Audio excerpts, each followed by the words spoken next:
Perkenalkan, nama saya Deborah Marcelina dari kelas D. Di sini saya akan menjelaskan bagaimana cara pengujian data menggunakan SPSS. Pertama, kita buka aplikasi SPSS. Di sini kita akan menguji data binomial. Name kita buat pilihan pekerjaan.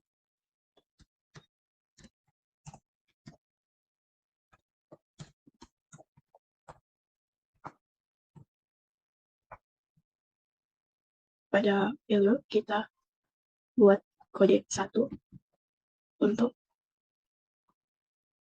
kerja kantoran.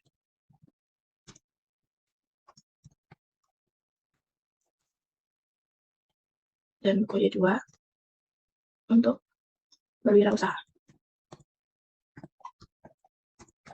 Kemudian kita klik OK. Dan kita ke data view. Di sini kita input data dari Excel. Kita copy, kemudian kita masukkan data. Setelah data sudah terinput, maka kita akan lakukan uji binomial. Kita klik Analyze, Non-Parametric Test, Regresi Dialog, kemudian binomial. Kemudian kita pindahkan ke Test Variable List. Kemudian kita klik Get From Data, kemudian kita klik OK. Dan ini merupakan hasil output uji binomial. Maka kesimpulannya lebih kecil dari 0,005, maka keputusannya HO ditolak. Dan HA diterima, maka jumlah frekuensi mahasiswa yang setelah lulus memilih kerja kantoran dan berwirausaha adalah berbeda.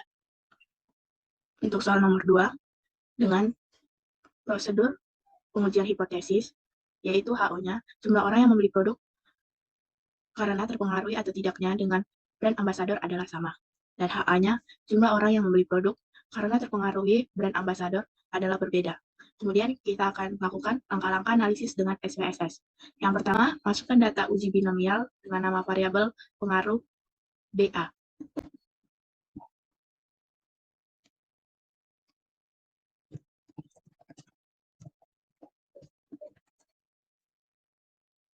Kemudian pada value kita masukkan kode untuk 1 dengan label untuk membeli dan kode 2 untuk tidak membeli.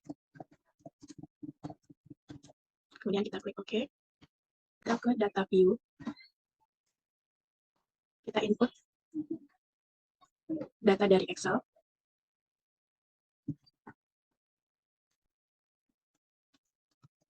Kita copy dan kita masukkan.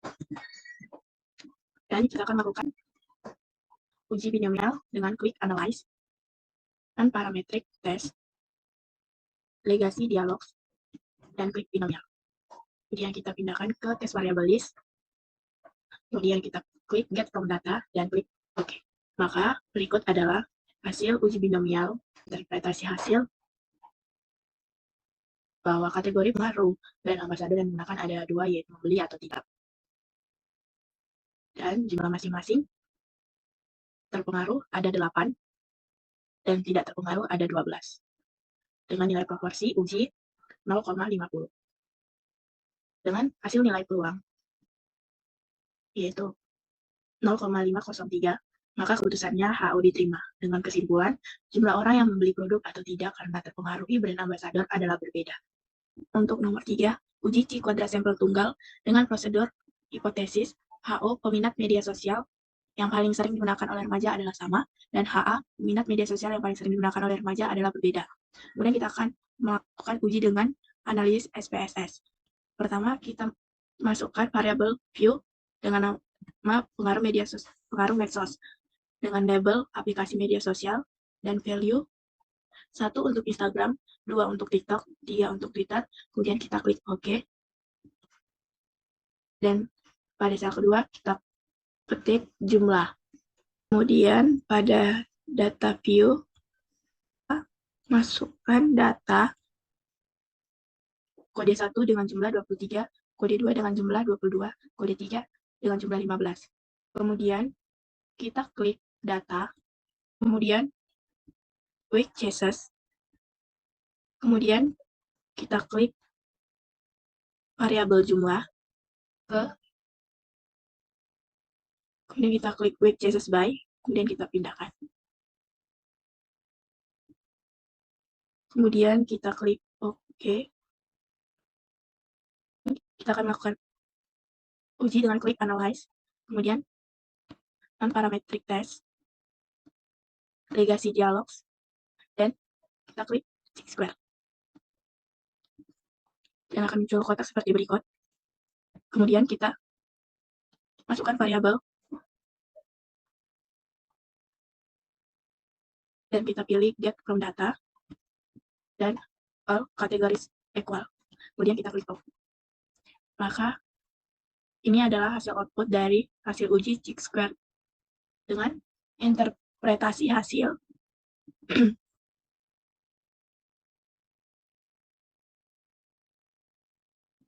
pada informasi nilai atau observe merupakan hasil nilai data mentah yang diperoleh oleh peneliti. Kemudian, untuk informasi nilai extend merupakan jumlah rata-rata dengan nilai sama besar untuk masing-masing pilihan. Kemudian di bagian tes statistik, kita dapatkan informasi nilai dengan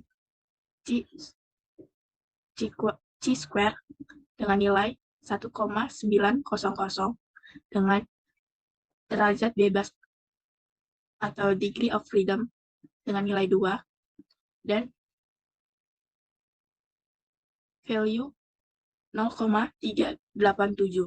Maka dapat disimpulkan bahwa HO-nya diterima karena value-nya lebih besar dari 0,005. Kesimpulannya, bahwa peminat media sosial yang paling sering digunakan oleh remaja adalah sama. Baik untuk nomor 4, dengan hipotesis dasar peminat terhadap varian rasa kopi yang digemari konsumen di kedai adalah sama, dan HA-nya, peminat terhadap varian rasa kopi yang digemari konsumen di kedai adalah berbeda. Kemudian kita akan analisis dengan SPSS. Yang pertama, kita masukkan data uji kuadrat sampel tunggal dalam variabel view dengan nama varian rasa kopi.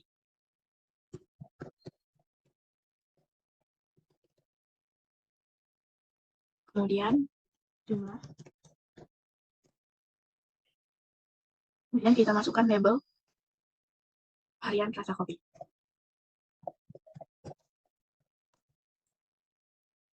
Dengan values 1 untuk Americano,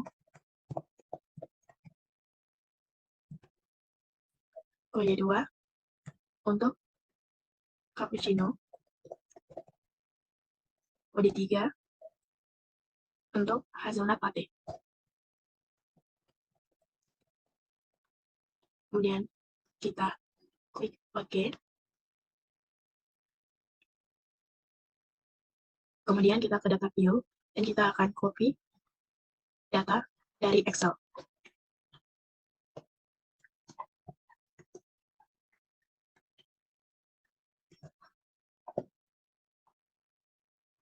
Kemudian kita ke data, kita klik quick chassis, pindahkan varian jumlah ke frequency variable. Dan kita klik OK, dan kita akan analyze non-parametric test, legacy dialog, dan kita klik Square. Pindahkan variabel rasa kopi ke tes variabel list, dan klik Get from Data, all categories equal, dan klik OK.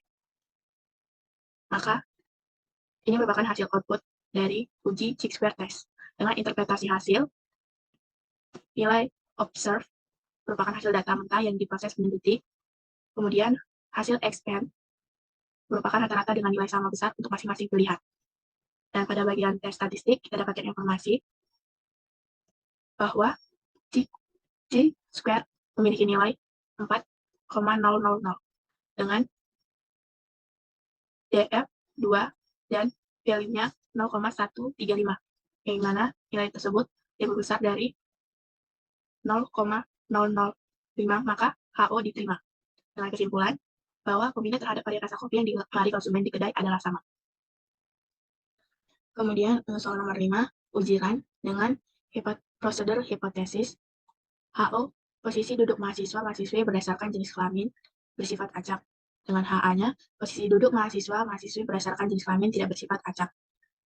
Kemudian kita akan lakukan langkah-langkah pengujian menggunakan SPSS. Pertama, kita masukkan di variabel view dengan nama mahasiswa dan kode. Dengan label mahasiswa, dengan label kode, mengetahui posisi tempat duduk.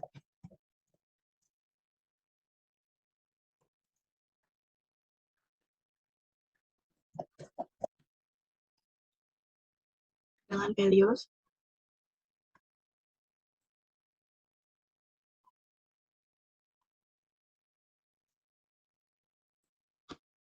satu untuk laki-laki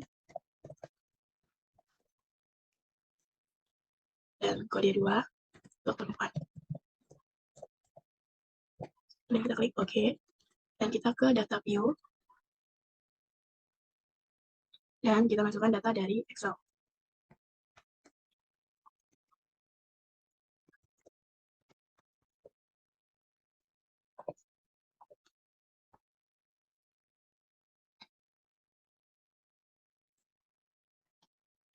Kemudian kita klik Analyze,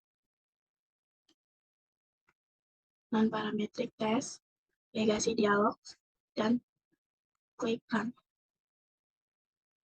Kemudian kita pindahkan mengetahui posisi duduk ke test variable list. Kemudian kita klik Main. Kemudian kita klik Option. Kita klik Descriptive.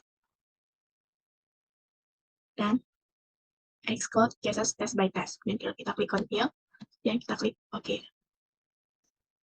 Maka ini merupakan hasil output uji run. Dengan interpretasi hasil, test value, export test value untuk mengetahui tempat posisi duduk dengan nilai 1,6000 dengan cases test value posisi duduk 10, cases test value 15 dengan total 25, dan number of runs 12, Z minus 0,213 dengan value 0,831. Maka dapat disimpulkan HO diterima karena value lebih besar daripada 0,005. Kesimpulannya yaitu posisi duduk mahasiswa-mahasiswi berdasarkan jenis kelamin bersifat acak. Dan untuk soal nomor 6, dengan prosedur hipotesis, HO yaitu mahasiswa yang menjawab iya atau tidak pada pertanyaan di kelas bersifat random. Dengan HA, mahasiswa yang menjawab iya atau tidak pada pertanyaan di kelas tidak bersifat random. Dengan langkah-langkah pengujian SPSS, pada variabel view name kita masukkan data dengan nama mahasiswa, kemudian jumlah dengan values, jawaban, jumlah. Kita masukkan kode 1 untuk ya dan 2 untuk tidak. Kemudian kita klik OK. Dan kita ke data view, kita masukkan data dari Excel.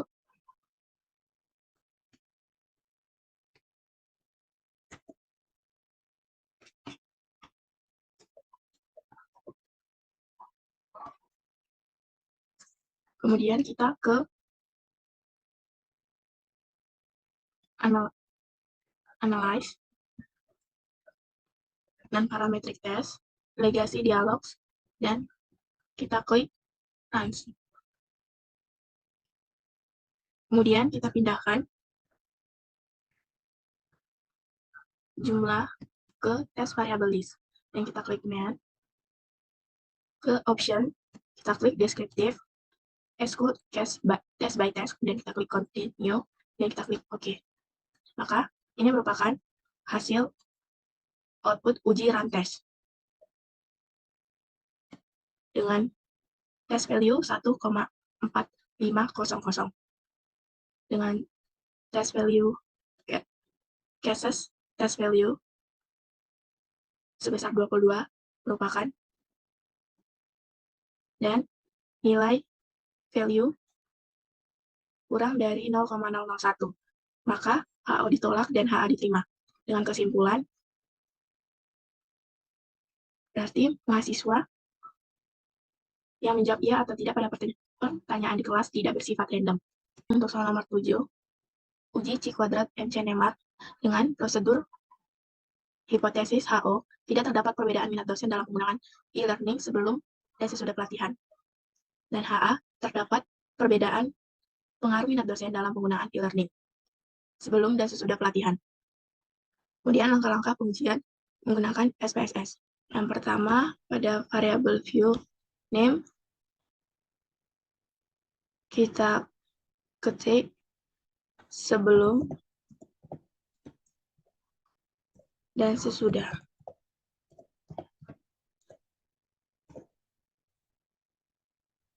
Dengan label sebelum pelatihan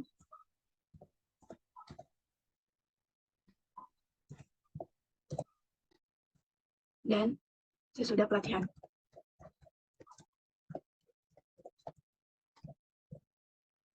Kemudian kita isi values dengan kode 0 untuk dosen yang tidak berminat.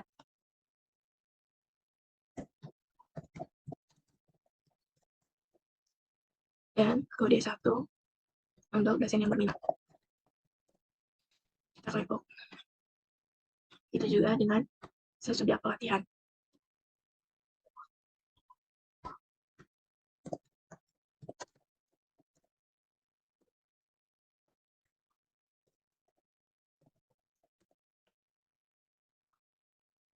Klik OK.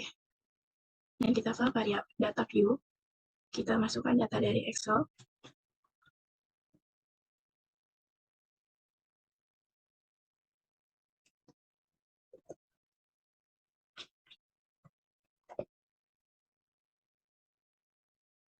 Kemudian kita klik Analyze, Non-Parametric Test, Legacy Dialogs, dan To Relate Samples. Kemudian kita pindahkan sebelum pelatihan pada variabel 1 dan sesudah pelatihan pada variabel 2. Kemudian kita klik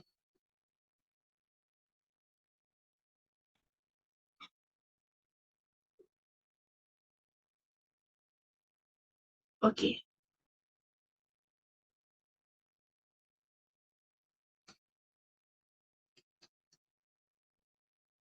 Maka ini merupakan hasil output uji MC Nemar dengan interpretasi hasil bahwa interpretasi cross-step menunjukkan minat dosen menggunakan e-learning sebelum dan sesudah pelatihan. Sel A bernilai 16, hal ini menunjukkan beban dosen yang sebelum diberi pelatihan tidak berminat menggunakan e-learning dan berubah menjadi berminat setelah ada pelatihan. Ada 16 dosen yang berminat menggunakan e-learning dan sel B bernilai 6. Hal ini berarti jumlah dosen yang mengikuti pelatihan berminat menggunakan e-learning dan setelah diberi pelatihan menjadi tidak berminat menggunakan e-learning sebanyak 6 orang. Soal nomor 8, uji tanda dengan prosedur hipotesis HO, tidak terdapat perbedaan saat pemberian hukuman dalam mendisiplinkan karyawan. Dan HA, terdapat perbedaan saat pemberian hukuman dalam mendisiplinkan karyawan. Kemudian kita akan langkah-langkah pengujian dalam menggunakan SPSS. Yang pertama, pada variabel views, kita masukkan data sebelum dan sesudah.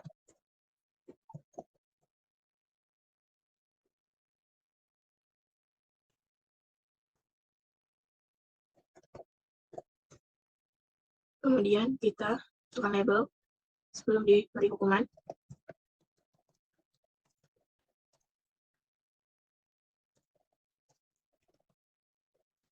Dan sesudah diberi hukuman.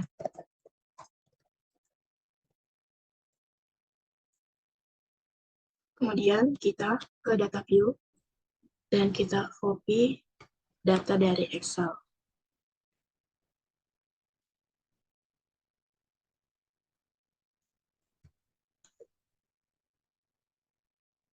Kemudian kita ke data view, kita klik analyze dan parametric test, legacy dialogs, dan to relate samples. Kita pindahkan sebelum di variabel 1 dan sesudah di variabel 2.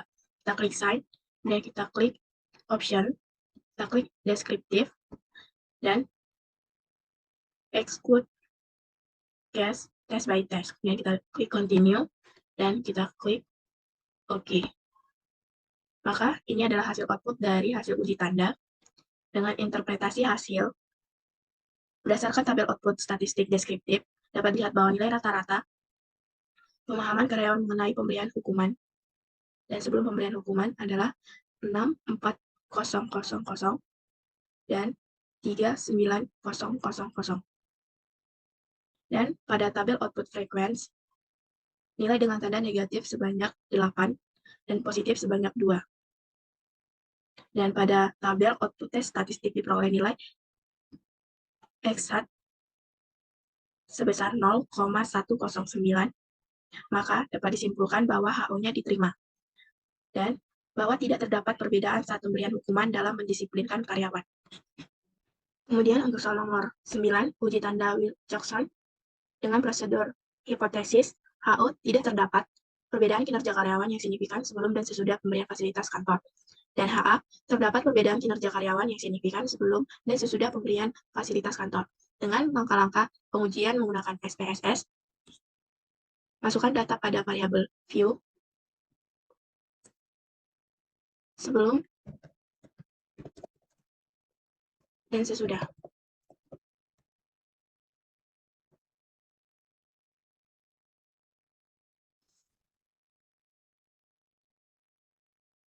Kemudian kita ke data view.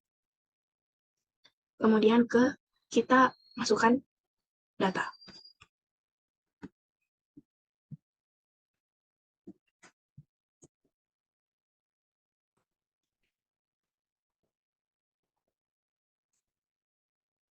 Kemudian kita klik analyze, non-parametric test, legacy dialog, dan to relate sample.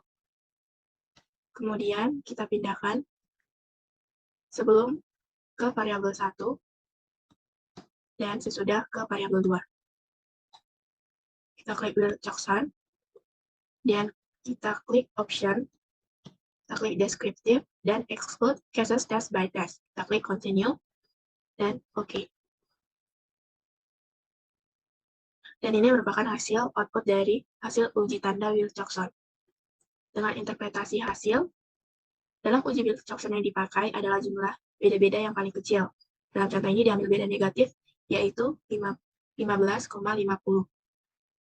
Dan dari angka ini didapat uji Wilcoxon T adalah 15,50. Dan terlihat pada kolom value, untuk diuji dua sisi adalah 0,219.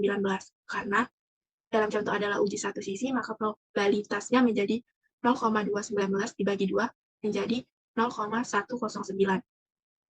Maka dapat disimpulkan HO-nya diterima, yaitu tidak terdapat perbedaan kinerja karyawan yang signifikan sebelum dan sesudah pemberian fasilitas kantor.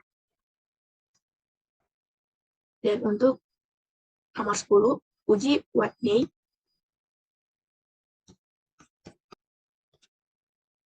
Pada variabel view, kita masukkan data hasil tes dan kode.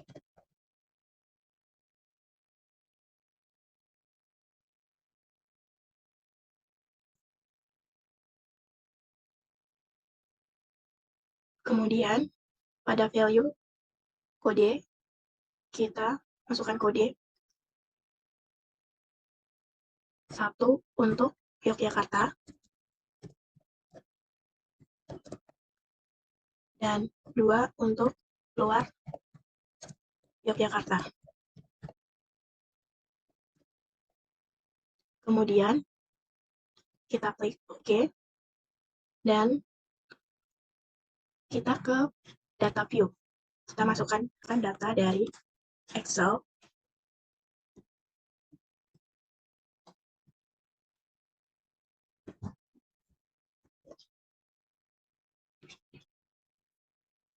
Dan kita klik Analyze, Non-Parametric Test, Legacy Dialogs, dan Two Independent Samples. Kemudian kita klik hasil tes, kita pindahkan ke tes variabel list, dan kode ke grouping variabel. Kemudian kita klik option descriptive,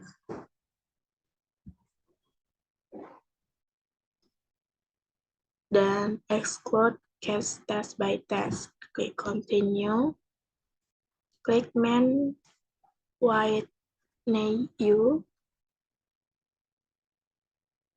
dan define groups, grup 1 untuk kita klik di grup 1, dan di grup 2, 2. Kemudian kita klik OK.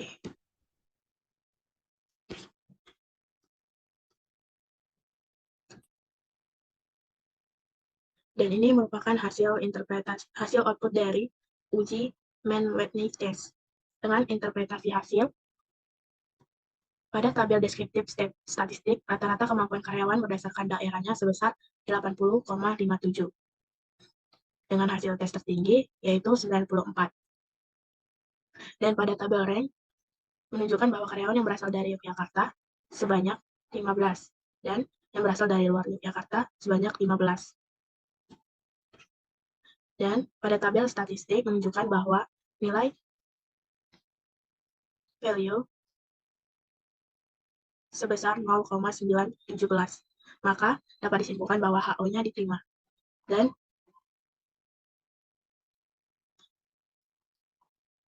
kesimpulannya, tidak terdapat perbedaan kemampuan pada karyawan berdasarkan asal daerah. Kemudian nomor 13, uji Kruskal-Wallis dengan prosedur hipotesis HO, tidak terdapat perbedaan antara penjualan sales dengan menggunakan metode, dan HA terdapat perbedaan antara penjualan sales dengan menggunakan metode. Kemudian langkah-langkah pengujian menggunakan SPSS pada variabel view, masukkan kelompok dan hasil. Dan pada bagian kelompok values, kita buat kode 1 untuk metode A, 2 untuk metode B, dan 3 untuk metode C. Kemudian kita klik OK, dan kita ke data view, copy data dari Excel,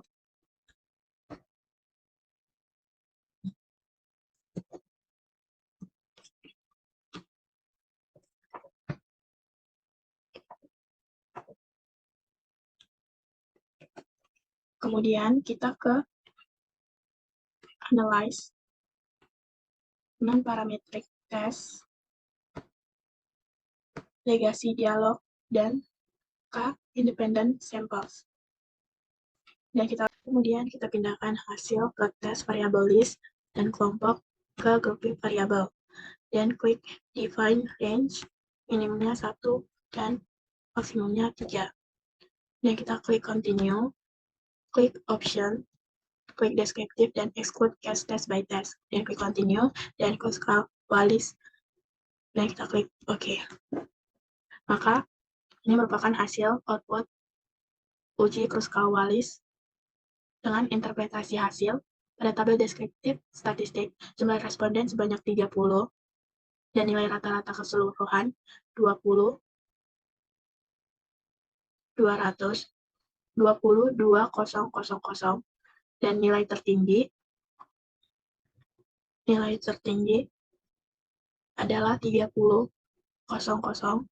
dan nilai terendah adalah 10,000.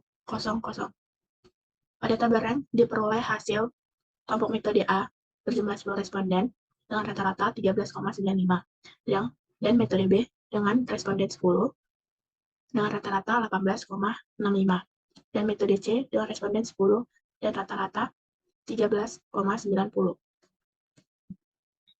Dan pada tabel uji statistik diperoleh nilai Kruskal-Wallis dengan hasil 1,935 dengan DF 2 dan nilai signifikan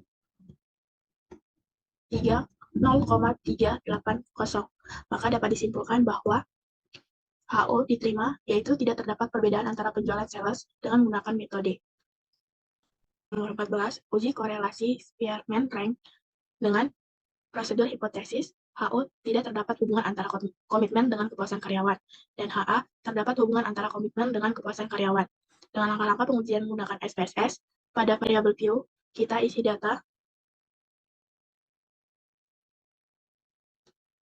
komitmen dan kepuasan.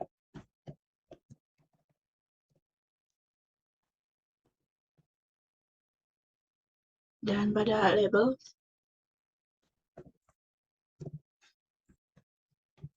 komitmen karyawan dan kepuasan karyawan. Dan kita ke data view, kita copy data dari Excel.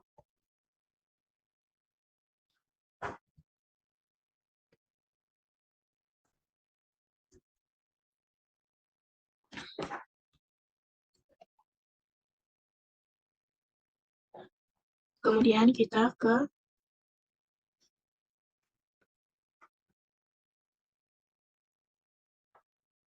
analyze, correlate, bivariate, dan kita pindahkan ke variabel.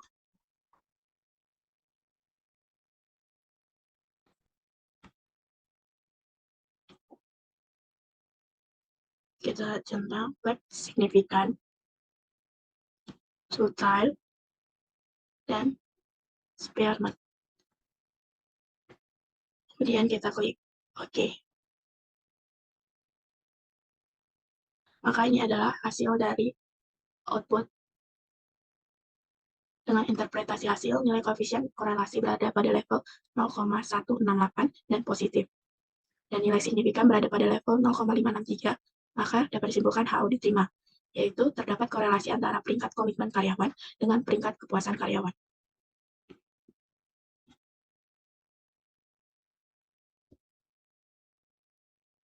Kemudian untuk nomor 15, uji korelasi Kendall-Tau. Dengan prosedur hipotesis HO, tidak terdapat korelasi positif antara promosi dengan minat beli konsumen karyawan. Dan HA, terdapat korelasi positif antara promosi dengan minat beli konsumen karyawan. Dan pada variabel view, kita klik promosi dan minat beli konsumen. Kemudian kita ke data view dan kita copy data dari Excel.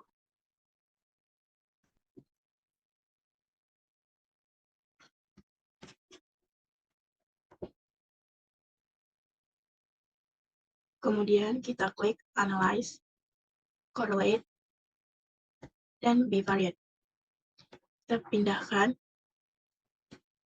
ke variables, kemudian kita klik centang pada Kendall-Tau.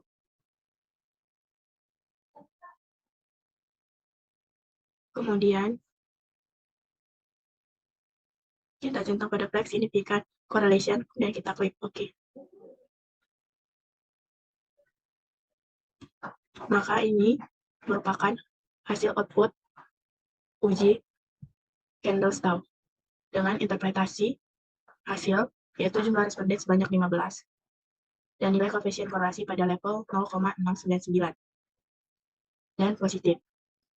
Kemudian nilai signifikan berada pada level kurang dari 0,001 yang berarti HO-nya ditolak. Maka dapat disimpulkan terdapat korelasi antara peringkat HO, peringkat IQ dengan peringkat prestasi kerja.